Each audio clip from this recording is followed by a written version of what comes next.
"What have you done? This is what I think of you," Lee said. The captain didn't stand up for himself at all. He just started crying and muttering to himself. "You're useless," Lee scolded the captain again. He was worried that the bridge could also soon start flooding. He needed to get somewhere safe. He quickly ran out. The captain sat down on the floor. He had lost control of the cruise ship, and it was drifting out to sea. Even worse, it was now flooding. By this time, they were more than 60 nautical miles away from the coast, and he knew that a rescue boat would take at least 2 hours to reach them. By that time, the cruise ship would be submerged. Thinking that because of him, nearly 1,000 people might drown, he didn't want to live. Even if he was somehow rescued, he knew that he had destroyed the cruise ship that was worth millions. His life was in ruins. He did notice the water that began to flow in through the crack of the bridge door, but he didn't respond. He stayed sitting where he was on the ground. Slowly, he put his hand on a red triangle button and pressed it down, triggering the alarm to sound throughout the ship. Lee heard the deafening alarm and saw the flashing red and yellow alarm lights and ran to the deck. Everyone was panicking.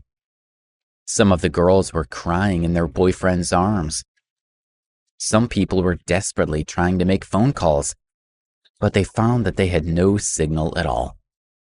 A few jumped into the swimming pool, and others sat quietly on the ground, deep in shock.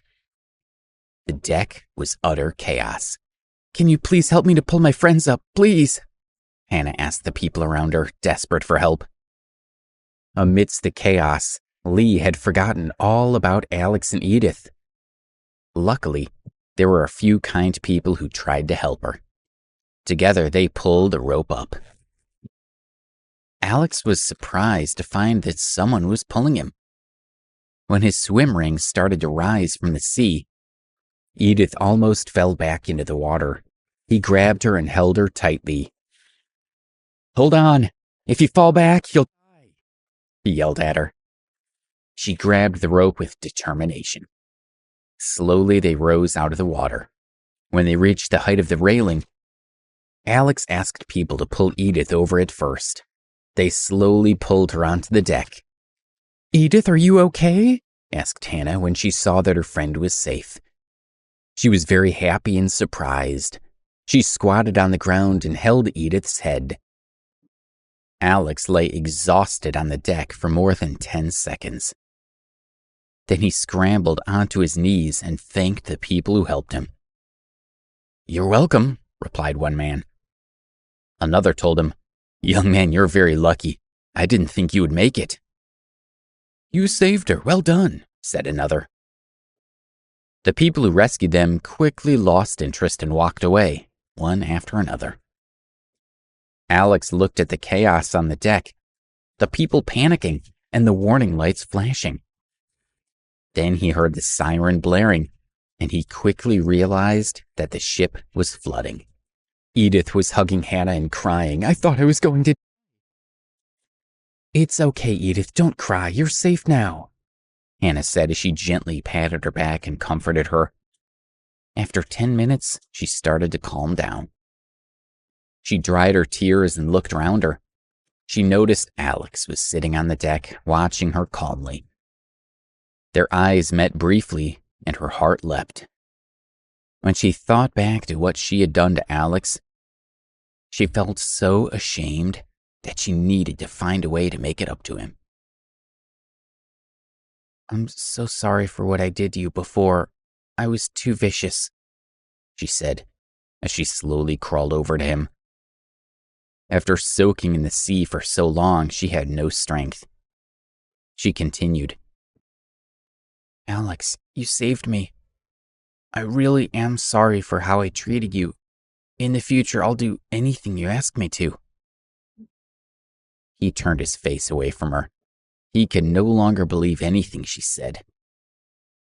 "Alex, I know you don't trust me, but you must believe how sorry I am.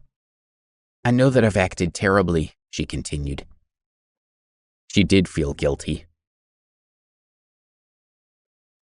"Thank you for saving me just now. I will find a way to repay you for your kindness. Thank you." Alex didn't want to listen to Edith. Looking at the vast sea, he thought to himself, "Will I here?" Half an hour later, the tropical storm was upon them. Fortunately, the cruise ship had moved out of the path of its very center. Also, it was only a medium-sized storm, not one that could break tree trunks on land, but large enough to do some damage. On the deck, chairs, loungers, and wine tables were blown everywhere, and some even fell into the sea. All the people could do was hide and try to shelter from the heavy rain. After another hour, there was still no sign of the rescue ship, and the water in the cruise ship had reached the 3rd floor and was about to reach the deck. "It's over," said one man dismally. His friend asked, "What should we do? I don't want to..." "I'm so afraid," cried a girl. The level of panic on board the ship had reached a peak, as everyone started to think that they were going to. In a corner of the deck, several young people surrounded Lee and shouted at him angrily. One said, "It's all your fault. You persuaded us to come on this ship." "Yes, it's all your fault," agreed another. Another screamed at him, "You're the one to blame." Lee shouted back, "What do you want from me? Get out of the way." He was from one of the wealthiest families in America, and he wasn't going to be intimidated by these people. Suddenly, someone shouted, "There's a boat coming!" "Look, there's a light over there," his friend agreed. Everyone on the deck looked toward the light and suddenly became hopeful. The young man who was attacking Lee also looked out to sea. There was a small spot of light in the distance. "Hello, this way!" one man cried. "We're over here!" shouted another. A few screamed, "Come save us!" Everyone who had given up hope now started to cheer. They watched the light getting bigger as the boat came closer. Within minutes, it had arrived at the side of the cruise ship, and they saw that it was a small rescue boat sent by the Coast Guard. Edith and Hannah were overjoyed to see the boat coming. After resting for more than an hour, Edith had finally recovered some physical strength and was able to stand on her own. She wanted to go to the rescue boat with Alex. The person in charge of the vessel looked at the people trapped on the cruise ship and realized that there was no way that they could all fit in. He frowned and yelled at them through a loudspeaker. "All the trapped people, don't panic. We will take all of you home safely. But now there are too many of you. Our rescue boat can't hold you all. I'm sorry, but we can only take some of you at a time. You can rest assured that 2 other rescue boats are also heading this way to take you to safety," he continued. "We'll take the women and parents with children first. The rest of you will have to wait for the next 2 boats. I guarantee that the other boats will be here soon to take you to safety." Although everyone heard what the captain of the boat said, no one was willing to wait. They all wanted to leave the flooded ship as soon as possible. They all felt they would be risking their lives to wait for the other boats. The captain set up a gangplank to the deck of the cruise ship, and Coast Guard officials supervised people crossing over onto the rescue boat. Using a megaphone, the captain instructed, "Right, please, could all women and parents with children now quickly make your way over onto the boat? Everyone else must wait for the next boat." Quickly, the women and children started boarding. Lee was becoming extremely anxious. He was only thinking about his own life and was determined to get onto the rescue boat. But he was not a woman or a parent with a child, and he knew the captain wouldn't let him on. He spotted a woman standing in line with her daughter waiting to board. He walked up to her quickly and told her in a whisper that he would pay her $1 million to lend him her daughter so that he could get onto the rescue boat. The woman agreed. Lee grabbed the little girl, covered her mouth, and joined the line to board the boat. "Is this your daughter?"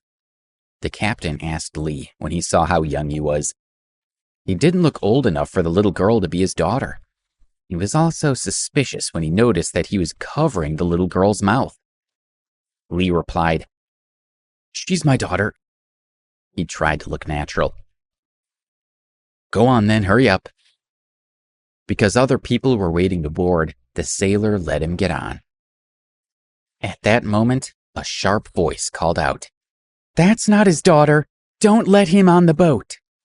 Please subscribe to the Pocket FM YouTube channel and press the bell icon for instant notification. Check out our channel for more such exciting shows.